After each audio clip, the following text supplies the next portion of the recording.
Welcome back to LinkQ Plus, everyone. On this channel, I'm 100%ing Breath of the Wild by a bit every day until Tears of the Kingdom comes out, which is today in 23 days. You notice the theme is back. I'm going to play it again because it's officially released now, so I can use it without being scared about potentially being taken down. And I'm going to give you a warning again.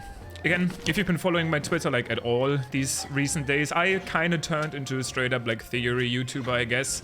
It's fun for me to do, so that's why I'm doing it. And I want to talk about what I believe the timeline is like in Tears of the Kingdom, and a couple of things that I feel like are constantly confusing people or that they're mixing up, and explain my thoughts. As always, I might be completely wrong here. This is speculation.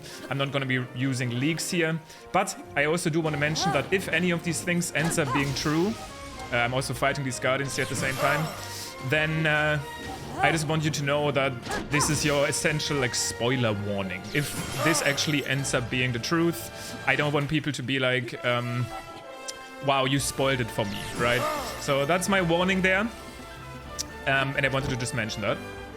Now, I also need to take out these guardians at the same time, but let's talk about the timeline. So what I believe is that the past in which our Zelda from Breath of the Wild that goes on to cut her hair and Tears of the Kingdom falls is a very distant past. It's not just a little bit ago, it's ancient. And in fact, I believe it's so ancient that we are probably talking about the events before, and I'm saying this again, before Skyward Sword. I'm not just talking about like somewhere in the middle. People said that maybe Tears of the Kingdom is gonna lead in Skyward Sword, like Skyward Sword is gonna be our next game. I don't believe so. Now, why do I believe so? And I'm also gonna kind of explain what I believe the origin of the Zonai is in this game. Also, this bow is actually pretty broken. What the origin story of the Zonai is in this game and how we're gonna learn about it. So get ready for that too. Now, let me tell you first all of my potential clues as to why I believe that the game is before Skyward Sword. I posted a bunch of this on Twitter. The things that really stick out to me is, number one, if we look at the new Sky Plateau in, whatchamacallit, Tears of the Kingdom, there's two islands that stick out specifically to me. These islands remind me a lot. Okay, I might not actually hit these parries. Like, I might hit the parries, but they might miss the Guardian. Okay, this might take some time. We see two specific islands. They are flying above our new Sky Plateau. And what I believe them to be is, if you look at Skyloft, there's two islands with waterfalls that kind of go down. I think these are basically a hint, right? I think these two flying islands are a hint towards Skyloft. I posted on Twitter, the tweet went like semi-viral, it got like almost 3,000 likes, that the platform which we see Zelda on, which Link glides by later in the new Tears of the Kingdom trailer, reminds me, and a lot of other people, a lot of the Isle of Songs, which is a location from Skyward Sword. Again, I'm going to link my Twitter if you want to see it. It's very reminiscent of it. Now, another important factor is that when Zelda is in the past and she's on this platform, the platform is actually on the ground, right? Later on, we see presumably the same platform flying in the sky. Now, let's talk about the backstory for Skyward Sword a little bit. In the backstory of Skyward Sword, it is told that the goddess Hylia was struggling at a battle a long time ago, and in that battle, she hit her power on the Sky Island, on like part of the kingdom, and sent them into the sky. I believe this is what we're going to be witnessing in Tears of the Kingdom in the past that Zelda is falling into. I'm still unsure, but I have a stronger belief to think now that the ancient-looking Zelda, ancient princess, might be Hylia. There's no like confirmed evidence or whatever, but what I'm about to explain to you makes this sound more reasonable. If she was around back then to send the tears up into the sky, this is basically the perfect backstory. It fits to the backstory of Skyward Sword, right? How did these items get into the sky? Maybe right then, before the events of Skyward Sword. They were sealed by a cloud barrier, which I talked about before, which is probably where we see the dragons disappearing, the reason we don't see the Sky Islands during Breath of the Wild. That part all checks out, at least in this theory. If you disagree, you disagree, right? In fact, I went back to the mural, right? The mural of trailer 1, where we see our new dragon guy on one island with the 7 tears. I think that's actually the symbolism. We see our new dragon man rise up with the Sky Islands to hide the 7 tears. And I believe that guy now, even stronger, to be essentially the hero of that past timeline. We had Hylia, who was our goddess. The origin of the hero, which is our dragon man, which a lot of people seem to worship, the Zonai specifically, but I'm going to talk about the Zonai more. And then whatever evil appeared back then, because the backstory of Skyward Sword basically tells us about the earth cracking and a new like evil showing up. We don't really know much about them. Is that the mice? Is that an even more ancient sort of evil? In this theory, I can't say that for certain yet, but I believe that's what they were dealing with back then. Maybe the shot of our Dragon Man looking angry with champions in the back and Metis particles flying is going to show us this like ancient evil that they are dealing with back then. Now that Zelda is in the timeline, they have even more reasons to send the islands up into the sky. And I have like a specific theory about Zelda and the one thing she can do, what that is. But I think I'm going to talk about that tomorrow because it's a pretty wild theory.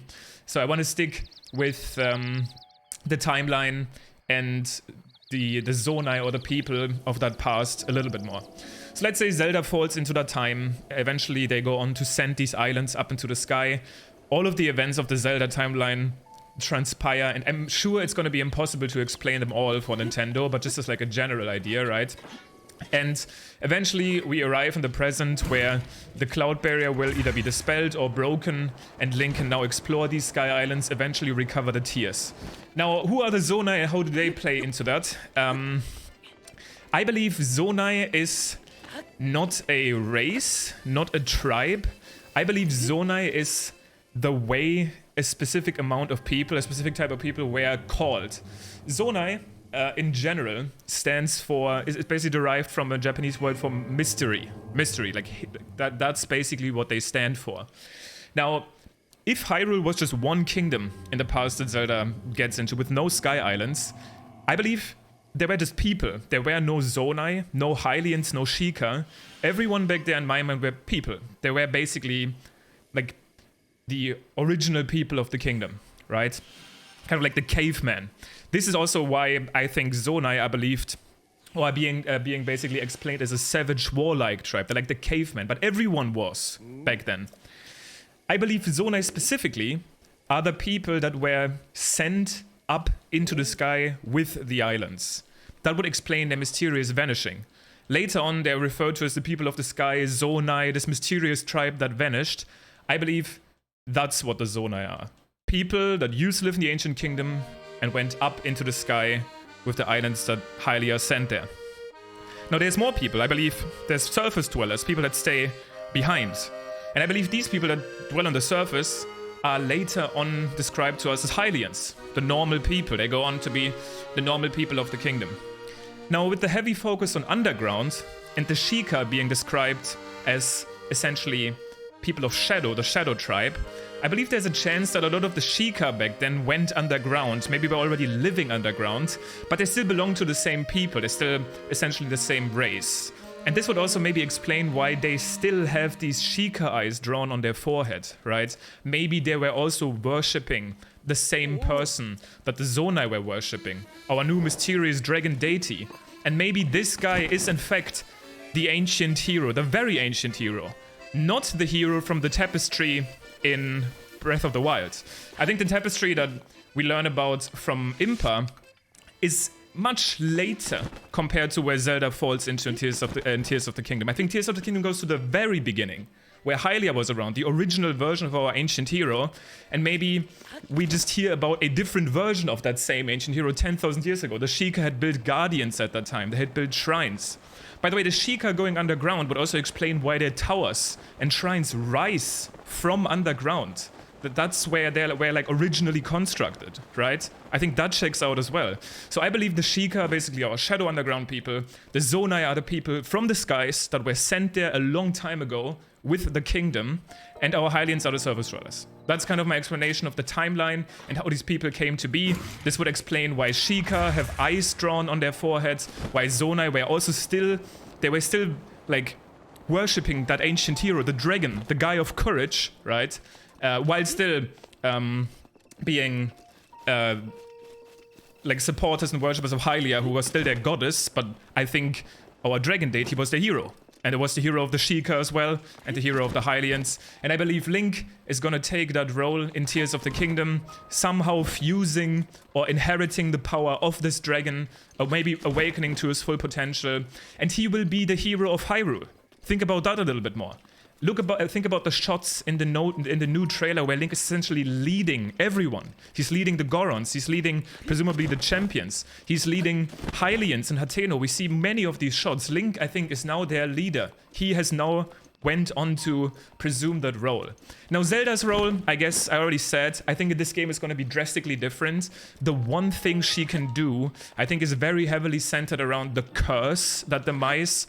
In the past where she is, the curse doesn't exist yet. So I'm going to explain a little bit more why I believe the one thing she can do could be very related to that specifically. And again, that's a topic for a different video. I'm going to go over here to Din Raal, where he will hopefully spawn soon for me to activate the next shrine, which is what I'm going to be doing tomorrow. We reached 99.34%. So tomorrow I have some extra time to rent as we wait for Din Raal, get our next shrine. Tears of the Kingdom will be out in 22 days tomorrow, so I hope you guys are just as excited as I am. Let me please know if you think this is a reasonable theory. I think a lot of things are falling into place, and it is really interesting to me. I'm gonna wait until the night here, which is when Din Raal will show up soon, but I'm just gonna save then, and wait here until tomorrow. So let me know what you think about my timeline theory in Tears of the Kingdom. Give me your thoughts, let's discuss, and I'll see you guys tomorrow.